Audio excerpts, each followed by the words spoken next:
Hello students, let's see to solve this question which compound show optical isomerism. Option A is propane 2-ol, option B is this compound, option C is that, and option D is that one. So if we want to solve this question, then we have to some knowledge about optical isomerism. Generally, what we think that what is the necessary condition to show optical isomerism?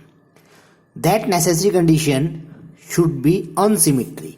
Means your compound should be unsymmetrical. Compound should be unsymmetrical.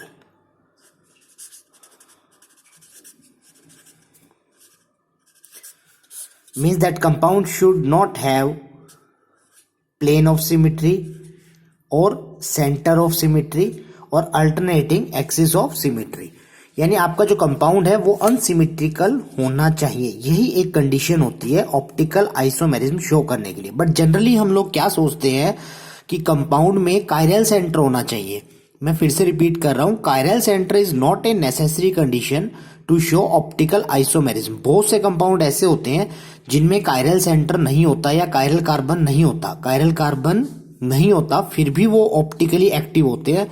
और बहुत से compound ऐसे भी होते हैं जिनमें chiral carbon होता है बट फिर भी वो ऑप्टिकली इनएक्टिव होते हैं. फॉर एग्जांपल अगर आप मेसो कंपाउंड को देखोगे तो मेसो कंपाउंड जो होता है like that CH3 C CH3 HOH. अब बेसिकली देखा जाए तो इस कंपाउंड के अंदर दो कायरल सेंटर है. क्लियर, दो कायरल सेंटर है बट फिर भी ये कंपाउंड जो है ऑप्टिकली इनएक्टिव है. व्हाई? बिकॉज इस कंपाउंड को दो इक्वल हाफ में कट किया जा सकता है. देखिए इस प्लेन से इस कंपाउंड को हम दो इक्वल हाफ में क्या कर सकते हैं, कट कर सकते हैं. तो ये जो कार्बन है ये अगर प्लेन पोलराइज लाइट को क्लॉकवाइज रोटेट करेगा तो सेम एंगल से ये जो कार्बन है ये एंटी क्लॉकवाइज रोटेट कर देगा. बिकॉज दोनों जो हैं एक दूसरे की मिरर इमेज है.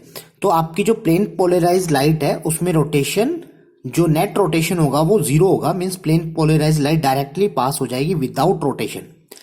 तो हम लोग कहेंगे यहां पे इंटरनल कंपनसेशन हो गया. क्लियर, ये हमारा कंपाउंड जो था वो क्या था, मेसो कंपाउंड. तो मेसो कंपाउंड जो होते हैं उनमें कायरल कार्बन होता है बट फिर भी वो ऑप्टिकली इनएक्टिव होते हैं due to internal compensation. Clear. तो ऐसे ही बहुत सारे कंपाउंड ऐसे भी होते हैं जिनके अंदर कायरल कार्बन नहीं होता फिर भी वो ऑप्टिकली एक्टिव होते हैं. उसका एक अच्छा एग्जांपल आपको यहाँ पे दिखाई दे रहा है. इन कंपाउंड्स में से अगर आप देखेंगे तो ऑप्शन ए प्रोपेन 2-ol, इसमें कोई भी कायरल कार्बन नहीं है. तो हम लोग ये तो नहीं कह सकते ऑप्टिकली एक्टिव होगा, तो ये ऑप्टिकली एक्टिव नहीं होगा. क्लियर. ऑप्शन बी, सी और डी तीनों में हमें कहीं पे भी कायरल कार्बन नजर नहीं आ रहे. ऑप्शन बी जो है दैट इज एलीन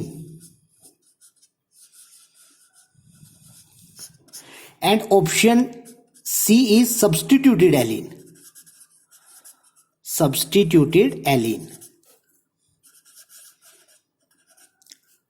और option D is biphenyl. Clear. अब देखिए जो सब्स्टिट्यूटेड एलिन्स होती हैं these are optically active. Means they show optical isomerism. Substituted allene जो होती हैं वो ऑप्टिकल आइसोमेरिज्म शो करती हैं. उसका रीजन क्या है? उसका रीजन होता है कि जो एलिन्स होती हैं उन एलिन्स में ये जो दो कार्बन होते हैं, ये वाला कार्बन और ये वाला कार्बन और ये वाला कार्बन, ये तीनों कार्बन में हाइब्रिडाइजेशन देखिए डिफरेंट होता है. फॉर एग्जाम्पल अगर आप एलिन की बात करते हैं तो एलिन में क्या होता है, देखिए आप हाइब्रिडाइजेशन देखिए तीनों कार्बन्स का और उसके अकॉर्डिंग फिर प्लेन डिसाइड कीजिए.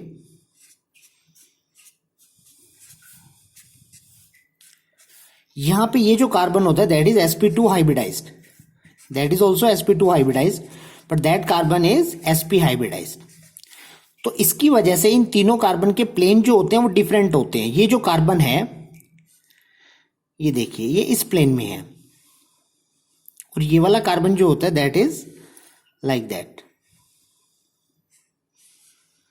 तो हम लोग कहते हैं ये वाले जो ग्रुप्स हैं, ये ग्रुप और ये वाले जो हमारे ग्रुप्स होते हैं, ये ग्रुप और ये ग्रुप सेम प्लेन में नहीं होते. तो अगर हम लोग यहां पर डिफरेंट ग्रुप अटैच कर दे, ए बी मीन्स ये दोनों ग्रुप क्या है, डिफरेंट है, और ये दोनों ग्रुप क्या है, डिफरेंट है, तो श्योर है कि इस कंपाउंड को आप दो इक्वल हाफ में कट नहीं कर पाओगे, क्योंकि अगर आप इस प्लेन में कट करना चाहोगे, इस प्लेन में कट करना चाहोगे तो ये ए और बी तो इक्वल हाफ में कट हो जाएंगे, बट आप इस प्लेन में कट करना चाह रहे हैं तो ये वाला जो पार्ट है, ये पार्ट आपका इक्वल कट नहीं होगा। और अगर आप इस प्लेन में कट करना चाह रहे हैं, मीन्स इस प्लेन में कट करना चाह रहे हैं, तो क्या होगा, ये वाला जो कंपाउंड है, ये वाला पार्ट तो कट हो जाएगा इक्वल हाफ में, बट ये वाला जो ए और बी पार्ट है वो इक्वल हाफ में कट नहीं होगा। तो ये जो हमारा कंपाउंड है दैट इज सब्स्टिट्यूटेड एलीन। तो यहां पे इस कंपाउंड की स्ट्रक्चर देखिए क्या है,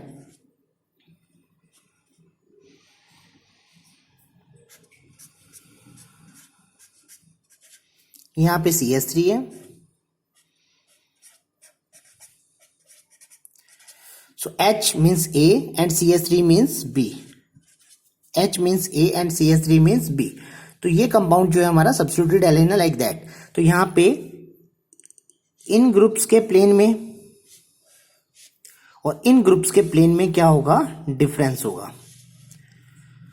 तो ऑब्वियसली आप इस कंपाउंड को दो इक्वल हाफ में कट नहीं कर पाओगे। ये एलीन है, इसमें दोनों साइड वाले जो ग्रुप हैं वो सेम है, तो आप इनको इक्वल हाफ में कट कर सकते हो। मीन्स ये जो है आप कह सकते हो यहाँ पे प्लेन ऑफ सिमेट्री है, बट यहाँ पे प्लेन ऑफ सिमेट्री नहीं है। सो we can say C is your answer. Clear है? आप इसको ऐसे भी समझ सकते हैं, देखिए एलीन इज लाइक दैट। जो एलीन्स होते हैं वो कुछ इस तरह से होते हैं, आप देखिए इसको,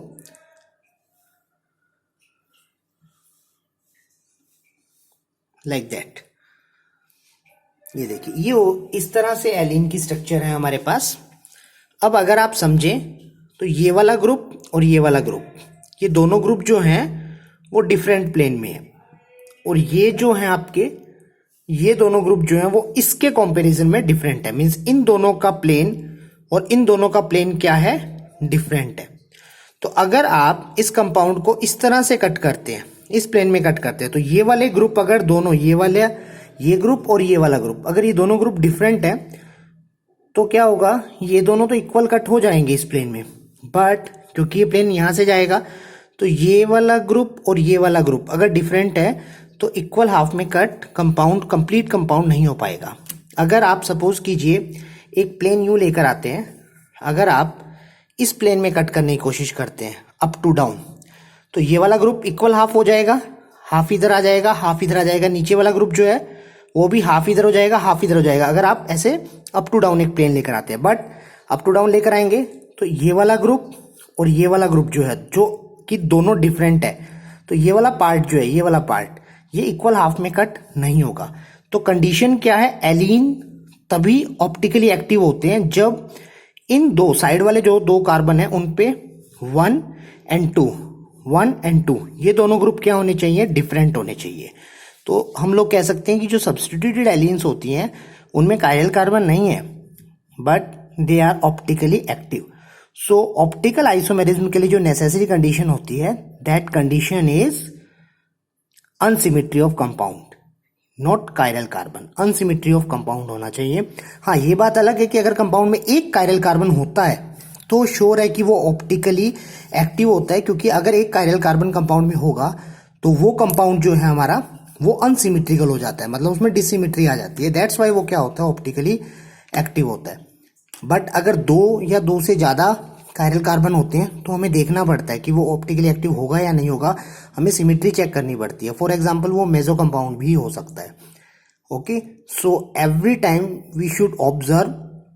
ये देखिए कि अगर कंपाउंड में एक कायरल कार्बन है तो श्योर है कि वो ऑप्टिकली एक्टिव होगा, बट कुछ कंपाउंड ऐसे भी होते हैं जिनमें कायरल कार्बन नहीं होता फिर भी वो ऑप्टिकली एक्टिव होते हैं। उनमें कुछ कंपाउंड आते हैं लाइक आपका एलीन्स आ जाते हैं, सब्स्टिट्यूटेड बाइफिनाइल्स आ जाते हैं, इस तरह से कुछ कंपाउंड्स होते हैं।